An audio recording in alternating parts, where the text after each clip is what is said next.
ratusan macam jenis binatang. Bandingkan dengan saudara, kira-kira cakep mana? Dari seluruh makhluk yang diciptakan Allah itu, manusia fi ahsani taqwim, dalam bentuk yang paling sempurna, sejak susunan biologis sampai kemampuan berpikir.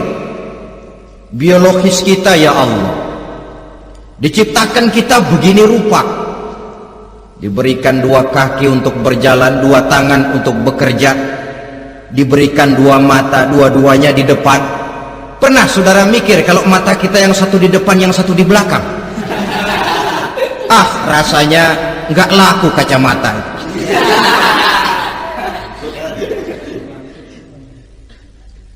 Diberikan hidung dengan 2 lubang, tahu betul Allah ke bawah lagi lubangnya. Coba pikir kalau lubang hidung kita menghadap ke atas, aduh kalau musim hujan repot jagain hidung. Laqad khalaqnal insana fi ahsani taqwim. Sungguh telah kami ciptakan manusia dalam bentuk kejadian yang paling sempurna ketimbang makhluk-makhluk Allah lainnya. Nah, kesempurnaan manusia ini oleh karena hidupnya terdiri dari 2 unsur pokok. Pertama unsur jasmani dan kedua unsur rohani, jasad dan roh. Jasad yang terlihat sekarang ini, potongan saudara yang ngejedok di depan saya ini jasad saudara. Ini yang berasal dari sari pati makanan yang dimakan oleh bapak ibu kita, lalu hasil kerjasama yang baik antara ibu dengan bapak, terwujudlah kita. Kalimat langsungnya, jasad ini berasal dari tanah yang tadi berubah dari bayi, remaja, dewasa, meningkat hari tua. Yang berubah itu jasmani kita. Kenapa? Karena jasmani itu materi, benda, daya tahannya terbatas. Dia berubah oleh pergeseran massa dan pertukaran waktu. Apa ada orang makin tua makin cakep? Jasmani oleh karena dia materi, dia berubah oleh pergeseran massa dan pertukaran waktu. Nah, yang menyebabkan jasmani itu bergerak karena ada roh di dalamnya. Ini yang menyebabkan kehidupan. Ini yang menjadi sumber kehidupan, pusat kesadaran dan pengertian dalam kehidupan manusia. Tanpa roh dalam diri kita, maka jasad kita, pernah lihat orang mati? Nah, itu kalau orang mati, coba perhatikan, apanya yang kurang? Kupingnya masih ada tapi sudah tidak sanggup mendengar, matanya masih lengkap tapi tidak mampu melihat, jangankan melihat, terbuka saja tidak. Mulutnya masih ada tapi sudah tidak bicara lagi, telinganya cukup tapi sudah tidak sanggup mendengar, kakinya lengkap tapi tidak mampu lagi berjalan. Apa penyebabnya itu?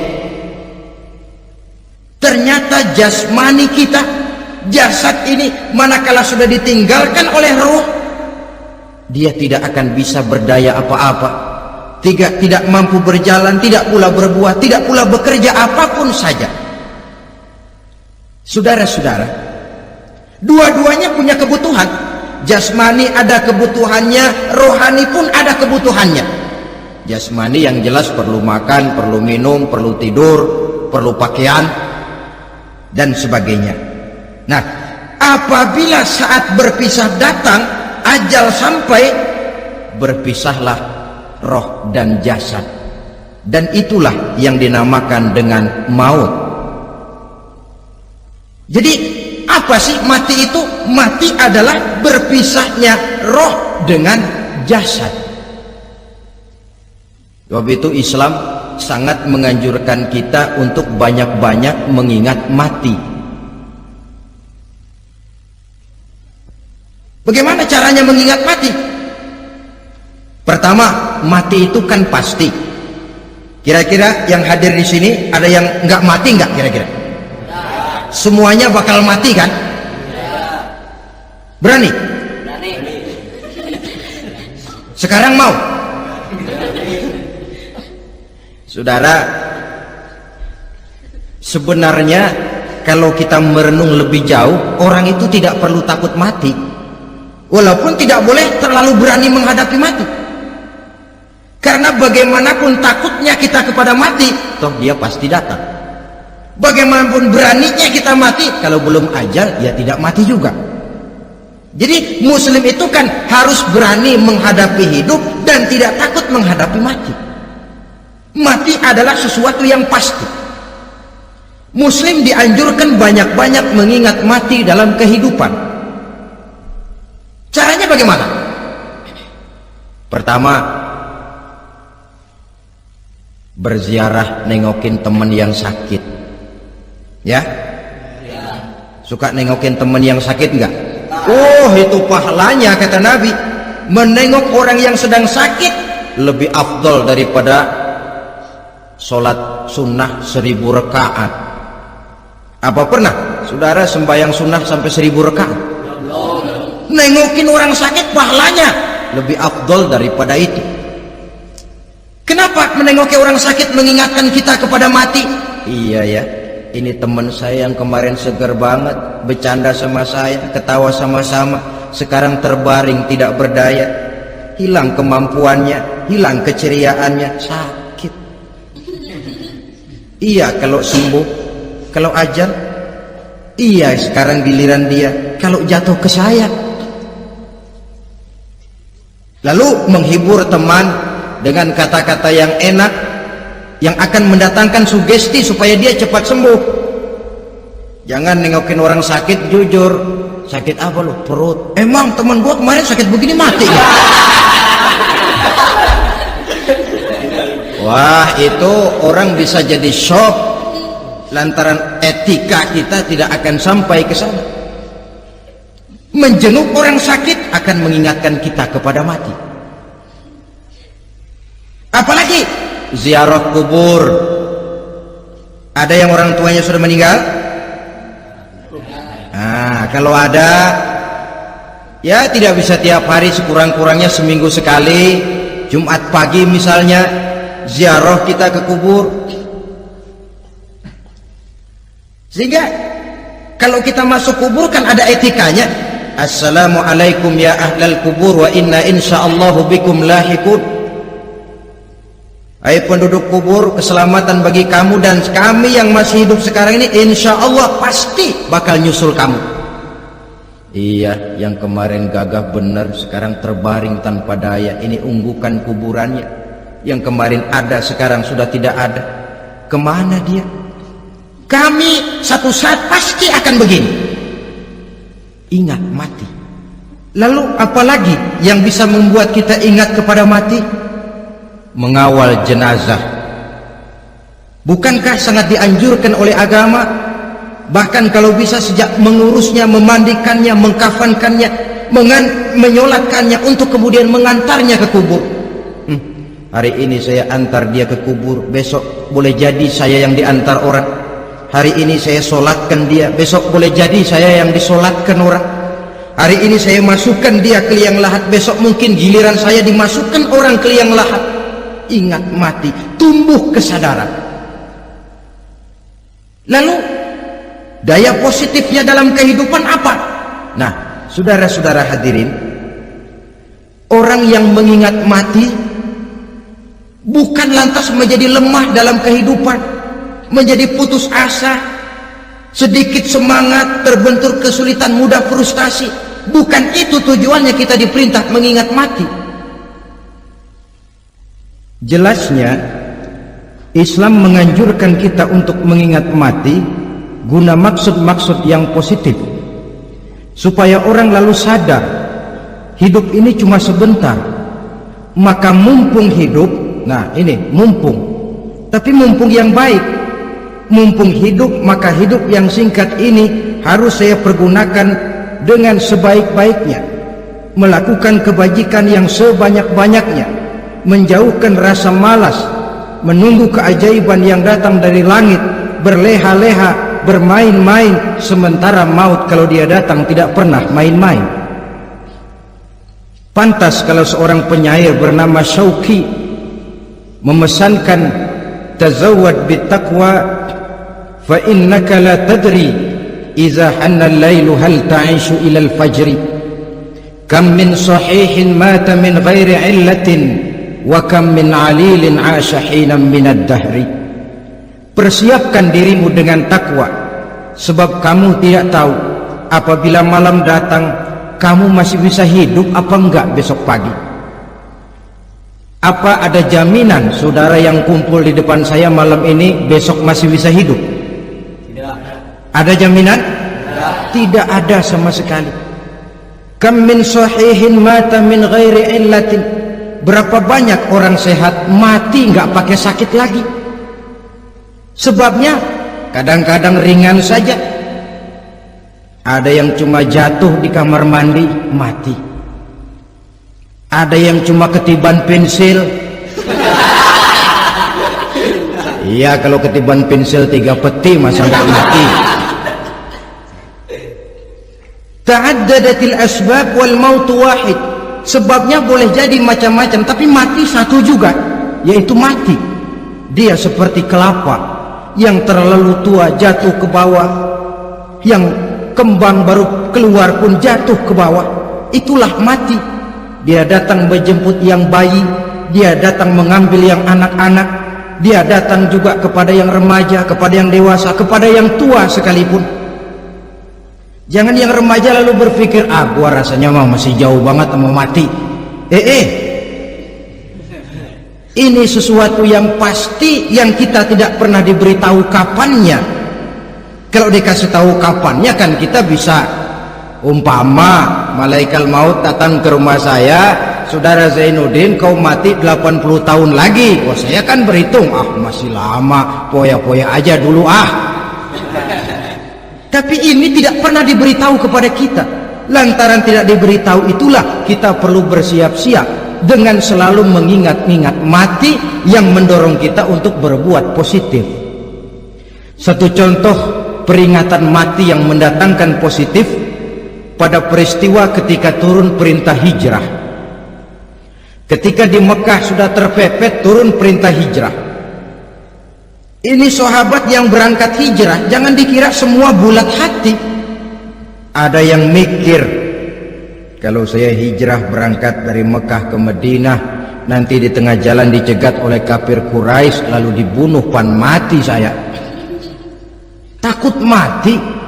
Allah peringatkan, kullu nafsin za'iqatul maut. Kamu disuruh hijrah saja takut mati, padahal kamu tahu semua yang hidup bakalan mati. Diam saja di Mekah mati, hijrah ke Madinah pun akan mati. Mendengar ayat ini, Sayyidina Umar bin Khattab seperti dibakar semangatnya. Kalau sebagian sahabat hijrah sembunyi-sembunyi, beliau mau hijrah itu malah bajingan Quraisy dikumpulkan ke Ka'bah. Pidato, ya ma'syara Quraisy, dedengkot Quraisy, dengerin. Besok pagi yang namanya Umar bin Khattab mau hijrah dari Mekah ke Madinah. Siapa yang kepengen kepalanya berpisah dengan badannya, persilahkan cegat Umar di jalanan. Besok dengan tenang dia berangkat hijrah, gak ada yang berani nyegat. Tuh Quraisy juga barangkali mikir, gua ngapain nyegat penyakit. Begitu ingat mati, timbul semangat juang, timbul semangat berbuat. Ini ingat mati yang positif, bukan yang melemahkan semangat. Dah jangan kerja rajin-rajin dah, lu bakalan mati. Ini ingat mati yang salah pasang. Ingat mati seharusnya mendorong manusia untuk berbuat lebih tekun. Allah memberikan peringatan, qul innal mauta alladzi tafirruna minhu fa innahu mulaqikum. Katakan, maut yang kamu akan melarikan diri daripadanya, yang kamu takuti benar dia pasti akan datang menjemput kamu. Saudara-saudara hadirin yang saya hormati, datangnya memang tidak kita harapkan yang namanya maut, tapi sekali dia datang tidak ada pintu tempat kita lari. Dia memang tidak pernah kita undang, tapi sekali dia datang mengetok pintu, kekuatan apa yang bisa menolak? Dia sebuah tanda seru dalam kehidupan. Apa yang menyebabkan orang takut mati? Pertama, barangkali karena dia tidak tahu bagaimana kehidupan sesudah mati. Alam kubur gelap, alam akhirat gelap, sehingga dia bingung. Lantaran bingung lalu jadi takut. Yang kedua, boleh jadi oleh bayangan-bayangan dosa yang pernah dia kerjakan di dunia ini. Kerjanya cuma menumpuk dosa. Dia gembira, bahagia, tertawa di atas tumpukan dosanya, merasa segan berpisah dengan seluruh kehidupan ini. Sehingga boleh jadi maut adalah sesuatu yang ditakutkannya benar dalam kehidupan. Tapi bagaimanapun takutnya, tidak ada tempat lari dari dia. Dalam ayat lain Allah jelaskan, "Ainama takunu yudrikumul mautu walau kuntum fi burujim musayyadah." Di mana saja kamu berada, dalam benteng yang paling tangguh sekalipun, maut pasti akan datang menjemput kamu. Nah, bagaimana caranya maut datang menjemput kita? Bila datang dia, sang malaikat pencabut nyawa, malaikat Israel namanya, hendak mengambil roh kita. Dalam suasana macam begitu, di akhir kehidupan dunia, dalam berhadapan dengan sakaratul maut, terbagilah manusia dalam dua bagian besar. Pertama, yang menghadapi sakaratul maut itu dengan husnul khatimah, baik di akhirnya, sehingga pada saat ruhnya berpisah dengan jasadnya, kelihatan dia seperti senyum, mukanya cerah. Bahkan sebelum itu boleh jadi dia sempat meninggalkan pesan-pesan yang baik. Ada yang sempat azan, ada yang sempat baca Quran. Pernah kan nemui orang yang mau mati seperti itu? Yang sempat azan, yang sempat baca Quran, yang sempat meninggalkan wasiat-wasiat yang baik. Sebab apa? Malaikat maut datang menjemput mereka juga dengan baik-baik. Dicabut ruhnya perlahan-lahan, tapi sungguh pun perlahan-lahan. Pedihnya, sakitnya tetap tiada tara. Rasulullah Sallallahu Alaihi Wasallam, dikala beliau hendak berhadapan dengan sakaratul maut, diceritakan mencelupkan tangannya ke dalam gelas berisi air, lalu mengusapkannya ke muka beliau seraya berdoa, "Ya Allah, mudahkan saya dalam menghadapi sekarat ini." Beliau juga yang mengatakan bahwa sakitnya sakaratul maut sama dengan 300 kali bacokan pedang. Sehingga kita diajarkan doa. Di antara doa selamat itu kan ada, Allahumma hawwin alaina fi sakaratil, ya Allah, mudahkan saya di dalam menghadapi sakaratul maut itu.